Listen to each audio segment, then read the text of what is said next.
Since I got my pigs about 5 weeks ago, it's been a bit of a steep learning curve to figure out what I can do and what I can't get away with. Feeding time, they get greens in the morning, which means it's Ramon leaves that we trim off of trees that we prune, or weeds or grass that we take up, whatever. But at night they get about 1 kilogram of corn each. And I tried it in plastic. I tried getting some plastic buckets to feed them in, and they just tear the hell out of the buckets, so you can't do that. So I found some big flat rocks that I spread the corn on, and of course some of it goes off in the dirt, and they still eat it out of the dirt. But what I came up with an idea, we poured some slabs here that are about probably 6 or 7 centimeters thick. We made 4 of them. This is 3 of them. We've already put 1 of them in place. And so we're picking these up, and we're putting them in place over in the pig corral. And in the afternoon when I put the corn out, I can throw it out on these concrete slabs, and they don't have to eat it out of the dirt. They're quite excitable at feeding time. So we made 4 of them so I could spread them out, because the pigs don't, how can I say it, they don't play well together. They're not hospitable and share their food. They try and, the bullies push the others away, and the big ones push the small ones away. So anyway, we've got this, and now we can spread them out. Oh, girl. Yeah, we're getting you a new dinner plate here. So what we're doing is we're putting the 4 slabs down here next to the fence, and then I can stand here at night by the fence and just throw the feed over on the concrete. And I'm spreading them out a little bit so that they can't all cluster together and keep the smaller ones away.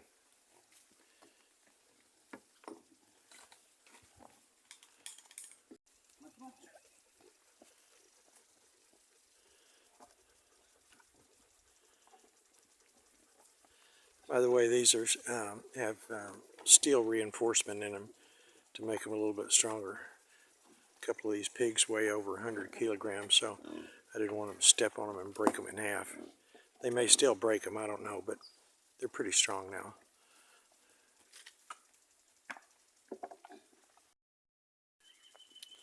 This is called cracked corn, which is a little bit easier to digest because pigs don't have a good digestive tract. It's just corn that's been run through a shredder, chopped up a little bit, so they can get a little bit more nourishment out of it. Each one of them gets about 1 kilogram, 2.2 pounds of this every night.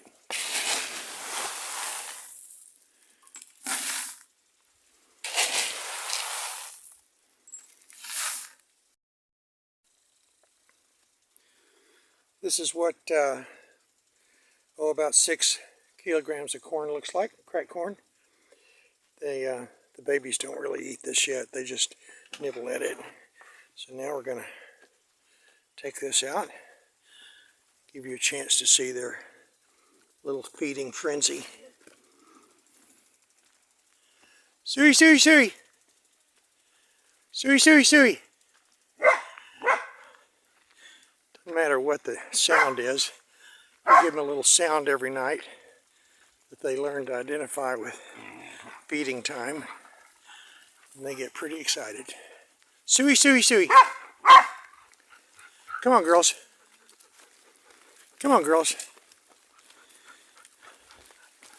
So, I mentioned I have to kind of spread it out because they're not very hospitable, and the bigger pigs push the smaller ones away.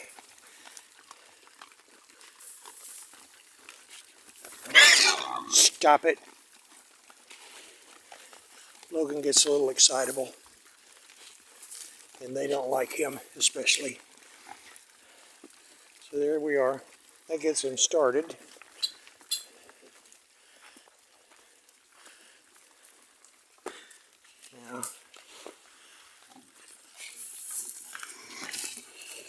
So now you can see what the slabs do to make it so I don't have to put so much of it on the dirt.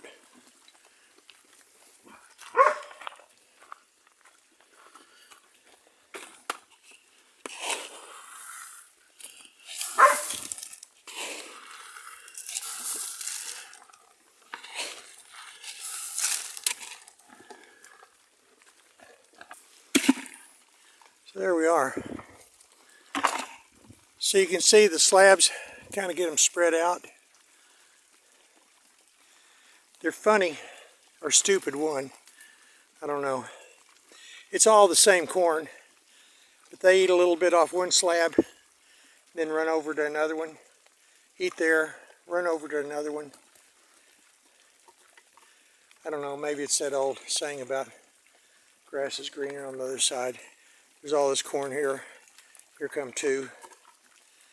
He's going to pass it by. This is the boy right here. You can see here by looking at his privates at the back. And he pretty much pushes everybody else away. What do you say, girl? Eat up. You can see over here, there's one slab, didn't even have a pig at it.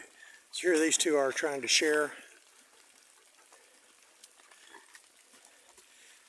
Look at him. All that corn over there, but he sees him eating here, so he comes over here. He'll stay here for a minute or two, and then he'll run away. What do you say, kiddos?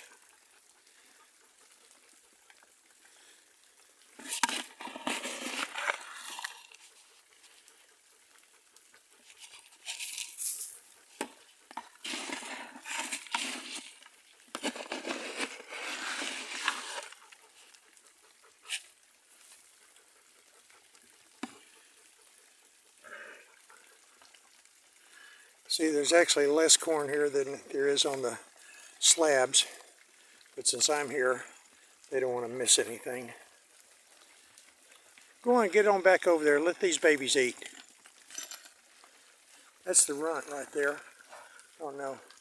Maybe you can tell how much smaller she is. Or actually he. It's a boy. Thank goodness.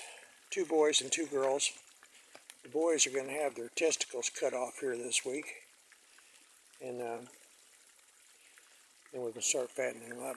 If you don't castrate them when they're babies, the meat tastes kind of funny. So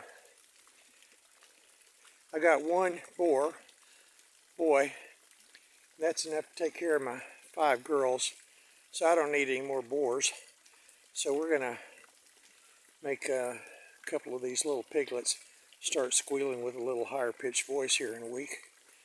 And then I'll have 4 that I can fatten up. To give you a perspective, these 4 here are 4 weeks old. Now 3 of them are twice as big as the runt because they just push him around. There's always a runt. Always. Doesn't make any difference how many there are. If there's 12, there'll be a runt, 4, but there's always somebody, 1, that gets pushed around. But anyway, these are 4 weeks old. Now let me show you the progression. This gal right here is probably, let me look here better. She's probably 4 months old, something like that. 4 more months, she'll be big enough to slaughter. So, part of gardening, if you're going to be a gardener, you got to remember to go out and water your bacon seeds. Keep that bacon growing. So anyway, that's it. You can see I got a bunch of happy ladies and 1 happy boy. They love, love, love corn. Cracked corn. So this is their nighttime feeding. And then tomorrow morning they get their salad bar of some fresh Ramon leaves. This is the boy right here. And he has got 1 bad attitude. He does not play well with others. Or the girls, I wouldn't let him anywhere near to me, but I guess Mother Nature works all that out. So there you go. My experiment in pig raising in Yucatan, Mexico.